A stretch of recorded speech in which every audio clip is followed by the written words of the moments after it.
जानकारी अगर अच्छी लगे तो मेरी वीडियो को आप लाइक करें, शेयर करें, चैनल पर नए हो तो चैनल को सब्सक्राइब करें।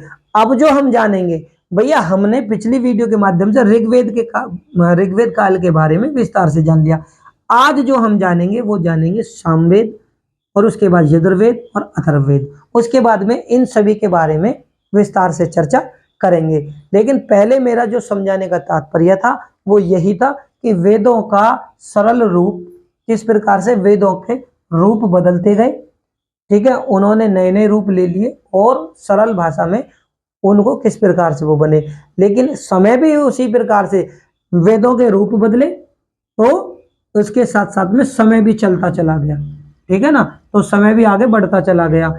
ईसा पूर्व से ईसवी में हम एंटर करते हैं, यानी प्रवेश कर जाते हैं। ठीक है मेरे प्यारे साथियों, अब जो हम जानेंगे वो जानेंगे सामवेद के बारे में। तो मेरे प्यारे साथियों, अब जो हम जानेंगे वो जानेंगे सामवेद के बारे में। सबसे पहले क्या जानेंगे? वैदिक काल। वैदिक काल, वैदिक काल में हमने देखो ऋग्वेद काल को बहुत अच्छे से जानकारी आप लोगों को साझा की है, ठीक है, हमारी पिछली वीडियो आप देख सकते हैं। और वैदिक काल में आज जो हम जानेंगे वो जानेंगे साम वेद, ठीक है। किसके बारे में जानेंगे? सामवेद के बारे में जानेंगे। यानी इस काल को, जब सामवेद काल, जो सामवेद का जो समय था तो उस काल को क्या बोलेंगे? उत्तर वैदिक काल, ठीक है। क्या बोलेंगे? उत्तर वैदिक काल। आपके अध्ययन सुविधा के लिए वो भी मैं लिख देता हूं। सामवेद क्या है?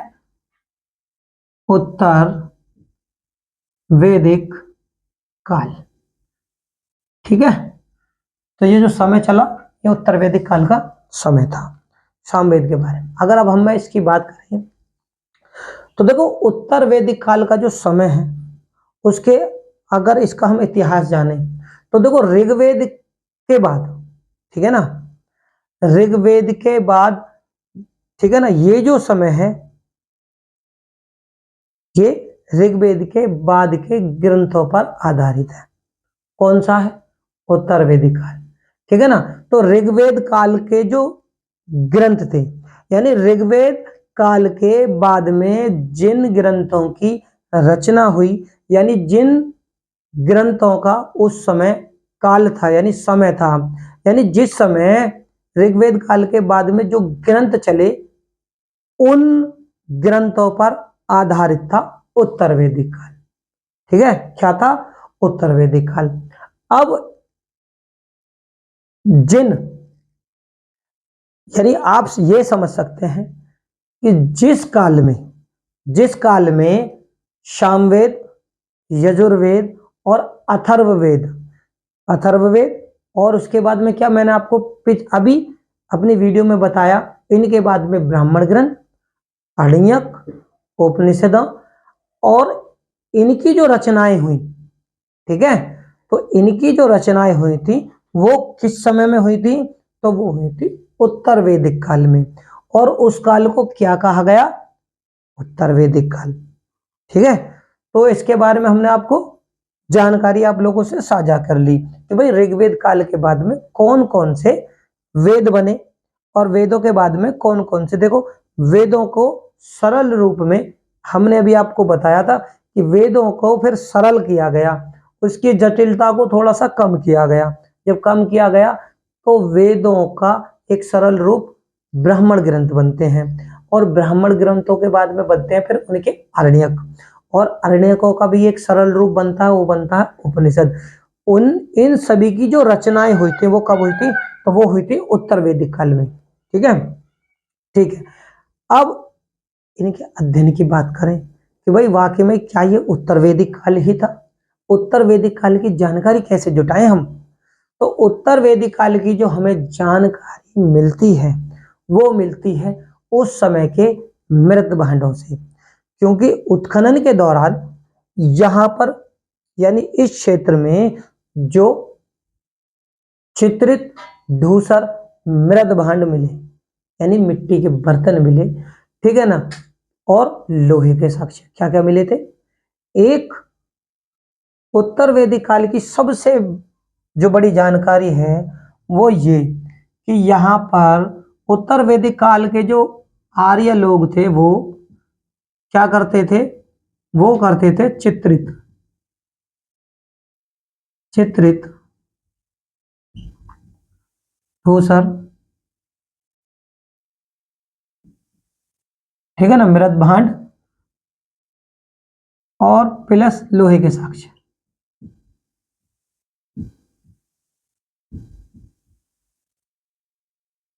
इस समय के जो मानव थे, इस समय के जो आर्यजन थे, वो करते थे चित्रित धूसर मृत भांडों का प्रयोग और लोहे के उपकरणों का प्रयोग। इन्हीं चित्रित धूसर मृत भांडों से और लोहे के उपकरणों से जब उत्खनन हुआ, उत्खनन के बाद में जब जानकारियां जुटाई गई तो पता चला कि ये जो मृत भांड थे या लोहे के जो उपकरण थे ये उत्तर वैदिक काल के समय के हैं, ठीक है। और उत्तर वैदिक काल के समय के हैं तो इनकी जानकारी कैसे मिली? तो देखो इनकी जानकारी हमें क्या मिलती है कि पाकिस्तान में, आज का आधुनिक पाकिस्तान, गंधार से, ठीक है ना, तो हमें इनकी जानकारी मिली गांधार, गंधार जो कि उस समय पाकिस्तान का हिस्सा था, ठीक है ना। यहां से हमें लोहे के साक्ष्य मिले, सबसे पहले यहां से लोहे के साक्ष्य मिले। और लोहे के साक्ष्य वो कब कौन से समय के थे? वो 1000 ईसा पूर्व के।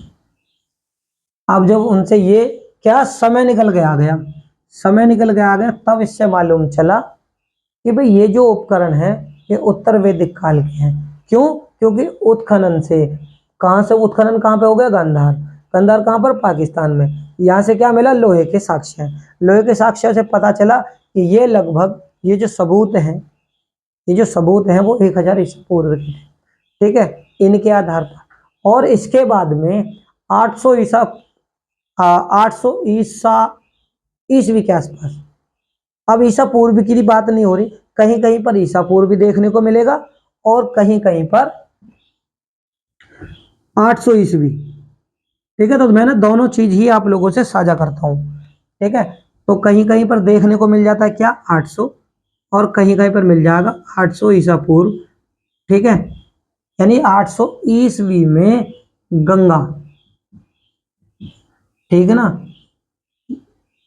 गंगा और यमुना, दोआम, दोआम मतलब क्षेत्र उनका, गंगा यमुना के क्षेत्र में एक गंगा यमुना के क्षेत्र में जो दोआम जगह है इनकी, यानी इनके दोनों नदियों के बीच का क्षेत्र जिसको हम दोआम कहते हैं, इसमें क्या है? एक क्षेत्र पड़ता है जिसका नाम था अतरंजी खेड़ा, ठीक है, अतरंजी खेड़ा। यहां से, कहां से? तो अतरंजी खेड़ा से भी हमें लोहे के उपकरण मिले। कहा क्या मिले? तो यहां से मिले लोहे के उपकरण। अब मैं बीच बीच में बार बार क्या क्यों कहता हूं, तो लोहे के जब यहां से साक्ष्य मिले तो यहां से भी, कहां से? देखो यहां से प्रश्न बहुत ज्यादा पूछा जाता है पेपरों में, ये काफी बार पेपरों में आ चुका है, इसलिए मैं आपको फिर से एक बार दोहरा देता हूं। तो देखो पहले जो उत्तर उत्तर वैदिक काल के साक्ष्य कहां से मिले? तो वो मिले गांधार से। क्या मिले? लोहे के साक्ष्य। कब के थे वो? 1000 ईसा पूर्व। उसके बाद 800 ईसा पूर्व में हमें गंगा यमुना दोआब में भी अतरंजी खेड़ा क्षेत्र से लोहे के साक्ष्य मिले।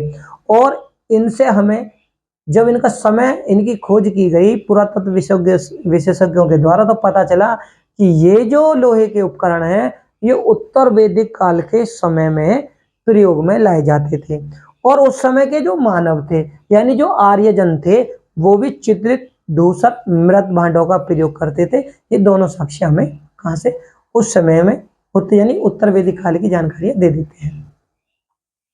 और पहली बार, यानी पहली बार उस समय उत्तर वैदिक काल में ये जो उपकरण है ना, ये कृषि से संबंधित उपकरण मिले। क्या होते थे? यानी उस समय के जो आर्यजन लोग थे वो कृषि का प्रयोग करते थे, यानी कृषि उस समय खेती करते थे, और उस खेती में जो वो खेती करते थे उसमें इन लोहे के उपकरणों का प्रयोग किया जाता था। ठीक है, अब जो जानते हैं हम, अब जानने की कोशिश करते हैं सामवेद।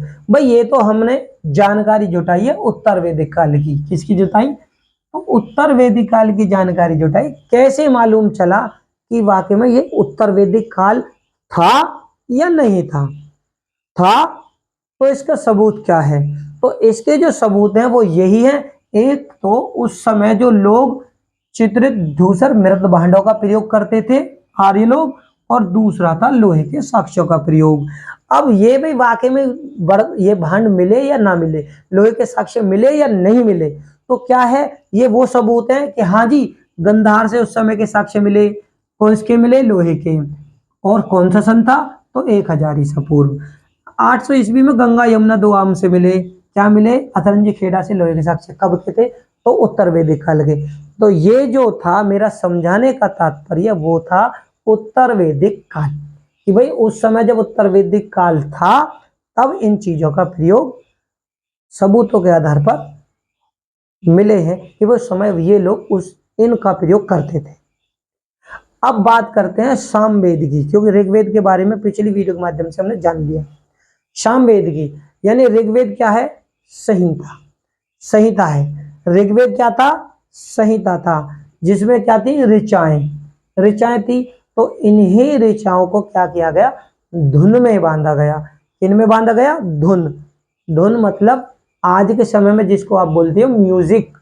ठीक है, तो जब ये धुन में बांधा गया तो इसी धुन को जिस पद संकलन में बांधा गया, याद रखना कि जो सामवेद है वो किस में है, तो सामवेद की जब रचना की गई थी तो वो की गई थी पद में। किस में की गई, पद में। संकलन यानी रचना और कह सकते हैं, तो याद रख लेना सामवेद। सामवेद किस में है, तो सामवेद का जो संकलन हुआ, यानी ऋग्वेद की जिन सूक्तों का, सूक्त मतलब एक तरीके के मंत्रों का, ऋचाओं का धुन में बांधा गया, धुन में जिनको बांधा गया उसका संकलन किया गया था, तो पद में। किसमें किया गया संकलन, तो पद में किया गया। ठीक है ना, पद में इस चीज का संकलन किया गया। अब संकलन किया गया तो उसी संकलन को क्या कहा गया, तो सामवेद। क्या कहा गया, यानी उसे कहा गया सामवेद। यानी इसमें जो है स्वर, और स्वर कितने हैं, 7, और सातों जो स्वर हैं उसको संगीत के माध्यम से जो बांधा गया, संगीत मतलब धुन यानी म्यूजिक, म्यूजिक के माध्यम से जब इसका एक रूप बनाया गया तो जो संकलन निकल के आया, जिस पद में इसका संकलन किया गया था तो उसे कहा गया सामवेद। यानी सामवेद जो है वो पद में लिखा हुआ है। जिस प्रकार का यजुर्वेद गद्य और पद दोनों में लिखा हुआ है, उसी प्रकार से उसके बारे में आगे पढ़ेंगे यजुर्वेद के बारे में। तो सामवेद किस में लिखा गया है, पद संकलन में। और सामवेद क्या है, सामवेद बना कैसे है, तो ऋग्वेद की जो सूक्त थे उनके मंत्रों को जिस प्रकार से दुनिया संगीत के माध्यम से बांधा गया तो वो था सामवेद।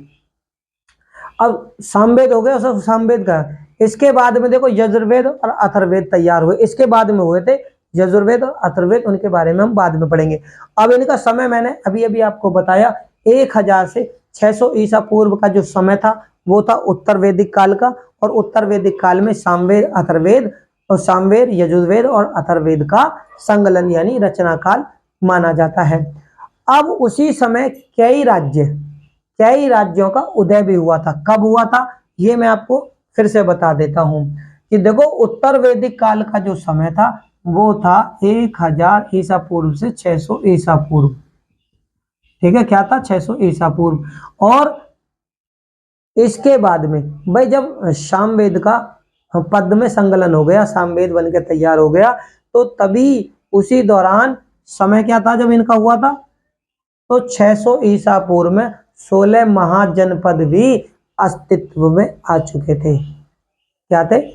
16 महाजनपद भी उस समय अस्तित्व में आ चुके थे। मैं फिर से दोहरा देता हूं।